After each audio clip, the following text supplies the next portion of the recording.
अब बच्चों, अब हम लोग सेकेंड क्वेश्चन देखते हैं। Write each of the following in decimal form and say what kind of decimal expansion each है।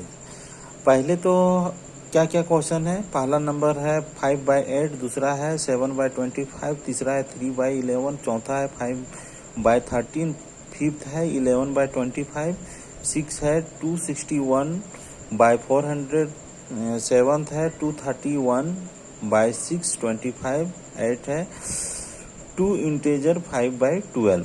मतलब इसको हिंदी में बोलेंगे 2.5/12। तो ये हम लोग पढ़ने के लिए भी सीखना है। तो इसको पहले हम लोग हिंदी समझेंगे, हिंदी मीडियम वाले बच्चे लोग। राइट ईच, राइट मतलब लिखो, ईच मतलब प्रत्येक, ऑफ मतलब का, द फॉलोइंग मतलब कि निम्नलिखित, इन मतलब कि में, डेसिमल फॉर्म मतलब कि दशमलव का रूप में, फॉर्म का मतलब होता है रूप, एंड से मतलब बतलाना, what kind of decimal expansion each है। मतलब कि काइंड मतलब प्रकार, मतलब कि डेसिमल एक्सपेंशन किस प्रकार का, उसको बतलाना है। तो पूरा सेंटेंस को एक बार हम लोग पढ़ते हैं और उसका मीनिंग समझते हैं। Write each of the following in decimal form and say what kind of decimal expansion. मतलब कि हम लोग क्या करना है कि नीचे दिया हुआ जो मेरा निम्नलिखित जो है उसको हम लोग डेसिमल रूप में बदलना है और बतलाना है कि वो किस तरह का डेसिमल एक्सपेंशन है, डेसिमल एक्सपेंशन किस तरह का है। तो हम लोग समझ गए। तो सबसे पहले क्वेश्चन बनाने से पहले हम लोग डेसिमल एक्सपेंशन को समझेंगे कि क्या होता है डेसिमल एक्सपेंशन। आइए समझते हैं डेसिमल एक्सपेंशन। तो डेसिमल एक्सपेंशन क्या होता है? डेसिमल एक्सपेंशन क्या होता है वो समझना है। डेसिमल एक्सपेंशन मतलब कि अगर मेरा कोई फ्रैक्शन में है, उसको हम लोग डेसिमल में कन्वर्ट करते हैं, तो वो दो तरह से डेसिमल एक्सपेंड होता है। पहला जो होता है उसको बोलते हैं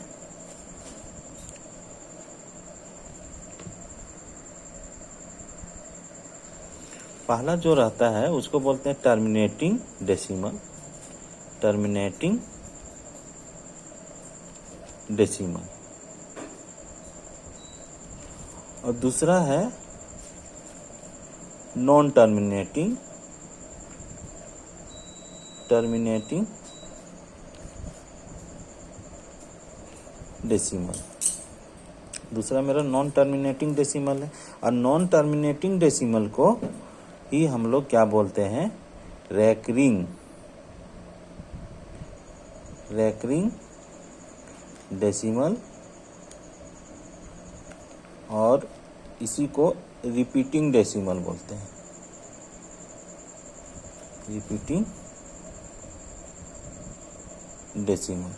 तो हम एक एग्जांपल से हम सीखते हैं कि टर्मिनेटिंग डेसिमल क्या है और नॉन टर्मिनेटिंग डेसिमल क्या होता है। हम एक एग्जांपल देखते हैं। तो हम एक एग्जांपल लेते हैं, ले लिए एक एग्जांपल 1/4, एग्जांपल ले लिए 1/4। इसी से हम लोग समझते हैं टर्मिनेटिंग डेसिमल। तो पहले तो हम ये समझना है कि ये क्या है।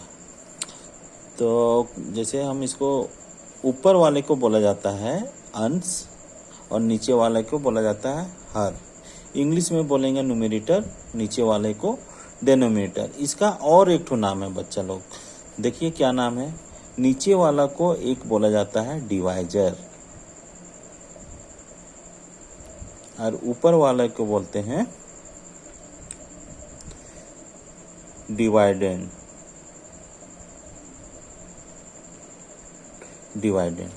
ऐसा हम इसीलिए बोले कि मतलब कि याद रहे, काहे कि बहुत कोई बच्चे लोग कैसे भाग देंगे। देखिएगा 1/4, जो कि मेरा ये गलत है। हमको किस तरह का डिवाइजर हम बोल दिए, तो डिवाइजर इसको बोलते हैं डिवाइजर, इसको बोलते हैं डिवाइडेंड। और जो मेरा यहाँ पे रिजल्ट आता है, भागफल जो आता है, उसको बोलते हैं कोसेंट। और जो मेरा नीचे आता है उसको बोलते हैं रिमाइंडर, जिसको हिंदी में बोला जाता है शेषफल। तो हमको ये बतलाने का ये पर्पस था कि आप लोग ये जान जाएं कि हम लोग कैसे भाग देना है। बहुत कोई मतलब हड़बड़ी में भी गलती हो जाता है, तो इसीलिए हमको इस तरह का भाग देना है। तो हमको भाग किस तरह का देना है, डिवाइजर के जगह में हम ये लिखें 4, ये 1, हाँ, तो हम इस तरह का लिख लिया। देखेंगे कि मेरा 1 भाग लगता है कि नहीं 4 से, तो नहीं लगेगा। जब नहीं लगेगा तब हम लोग यहाँ पे पॉइंट बैठाते हैं। पॉइंट के आगे हम सुविधा के लिए 0 बैठा दिए, डायरेक्ट कोई पॉइंट बैठाते हैं, तो हम पॉइंट ले लिए। अब जैसे पॉइंट बैठाएं तो इसमें 0 आ गया। अब ये मेरा 10 क्या है, 4 से भाग लगेगा, तो मतलब कि बड़ा है 4 से, तो भाग लगेगा कितना बार में, 2 बार में। 4 दूना 8 आया। ये सॉल्व करेंगे तो कितना आ जाएगा, फिर 2 आएगा। फिर ये मेरा छोटा हो गया, अब ये मेरा भाग नहीं जाएगा 2, अब नहीं आएगा, तो फिर अब 0 बैठा देंगे, क्या कि पॉइंट मेरा लग चुका है। तो 4 5 20, ये मेरा, अब ये क्या होता है, नीचे में माइनस होता है, ऐसे माइनस करते जाते हैं, तो ये मेरा 0 0 0 0 ना देके बहुत कोई क्या करते हैं, ऐसा कटम कुटिंग कर देते हैं, तो क्रॉस का मार्क दे देते हैं। अब क्या है कि अब इससे हम कुछ सीखते हैं। इसको बोला जाता है डिवाइजर, इसको बोला जाता है डिवाइडेंड, इसको बोलते हैं कोसेंट, इसको बोलते हैं रिमाइंडर, आर लिख देते हैं शॉर्ट फॉर्म में। ये जो है, ये मेरा क्या किस रूप में आ गया, डेसिमल के रूप में आ गया। तो डेसिमल के रूप में आ गया, तो डेसिमल के रूप को भी थोड़ा सा देख लेते हैं कि क्या क्या बोलते हैं, याद रहेगा। तो ये जो 0.25 है, ये पॉइंट के दाहिने ओर और पॉइंट के बाएं ओर को क्या बोलते हैं। ये जो पॉइंट है, इसके दाहिने ओर को बोला जाता है फ्रैक्शन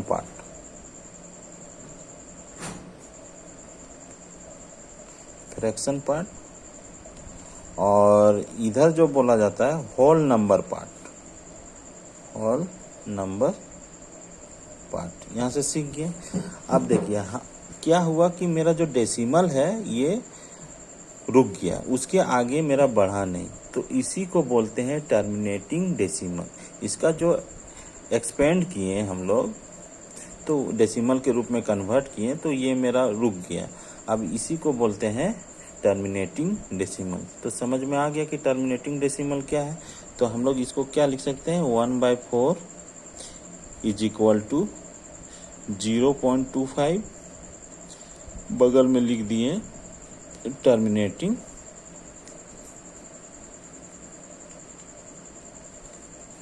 डेसिमल।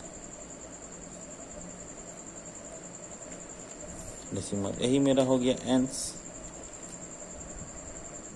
अब मेरा पहला क्वेश्चन क्या है, 5/8। तो नीचे वाला डिवाइजर होता है, ऊपर वाला डिवाइडेंड होता है। अंश होता है ऊपर वाला, नीचे वाला हर होता है। ऊपर वाला को न्यूमरेटर बोलते हैं, नीचे वाला को डिनोमिनेटर बोलते हैं। ये बार बार हम इसीलिए बोल रहे हैं कि आप लोग को याद हो जाए ये चीज। अब ये क्या करते हैं कि इसको आप सॉल्व करके देखते हैं कि टर्मिनेटिंग है कि नहीं है। तो अब देखिए यहाँ पे हम क्या बोलें कि नॉन टर्मिनेटिंग, मतलब कि टर्मिनेटिंग का मतलब हो गया कि मेरा इंड हो जाना, 0.25 इंड। अगर ये इंड नहीं होगा, बार बार रिपीट करेगा, तो वो नॉन टर्मिनेटिंग डेसिमल कहलाएगा। इतना याद रखें। वही ला हमको चेक करना है, उसी को हमको चेक करना है कि है कि नहीं, एक्चुअल डिवीजन के थ्रू। अब क्या है कि इसको हम किस तरह लिख सकते हैं, 8 इस तरह का। ये मेरा क्या है, भागने लगेगा तो पॉइंट लगेगा, पॉइंट जब लगेगा तो यहाँ 0 आ जाएगा। तो अब ये क्या कितना बार में लगेगा, ये 8 छक 48, 6 बार में 48। ये मेरा घटाएंगे तो ये 2 आएगा यहाँ। फिर अब ये मेरा क्या है, 2 मेरा 8 से छोटा है, तो मेरा 0 आ जाएगा। पॉइंट हम लगा चुके हैं इसलिए अब 0। 8 दूना 16। ये डिवीजन तो आप लोग तो जानते होंगे, 8 दूना 16, फिर 4 आ गया, फिर ये 0 लगेगा, 8 5 40। ये मेरा 0 0। ये मेरा क्या हो गया कि इंड हो गया। उसके बाद आगे बढ़ाने, तो इसी को बोले टर्मिनेटिंग डेसिमल में है। तो हम इसको हम कैसे लिखेंगे, 5/8 इज इक्वल टू 0.625, बगल में ब्रैकेट में लिख देंगे टर्मिनेटिंग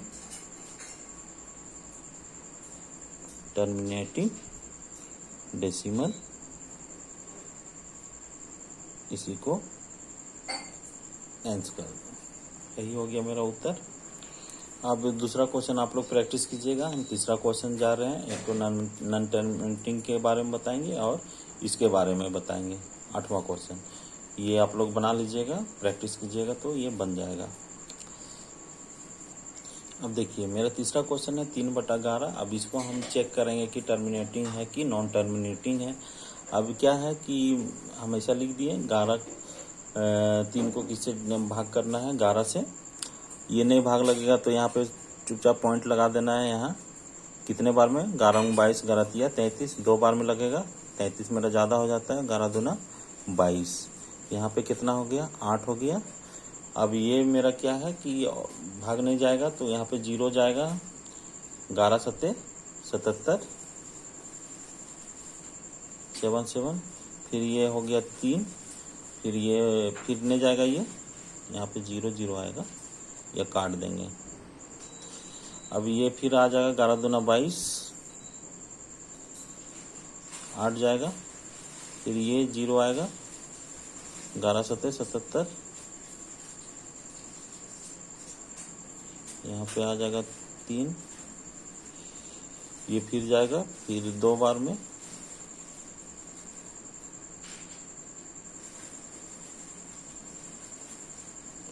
ग्यारह 77। मतलब कि क्या है कि ये इसी तरह बढ़ते जाएगा, 2 7 2 7 2 7।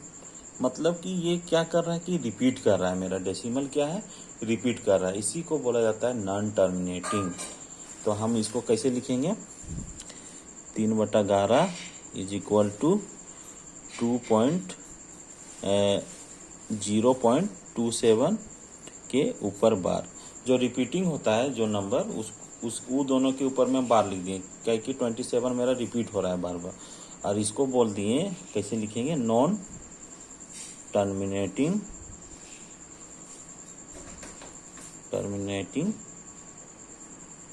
और क्या लिख देंगे, रिकरिंग।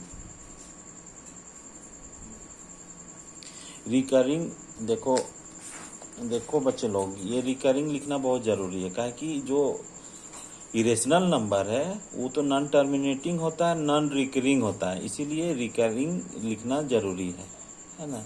तो ये मेरा हो गया आंसर।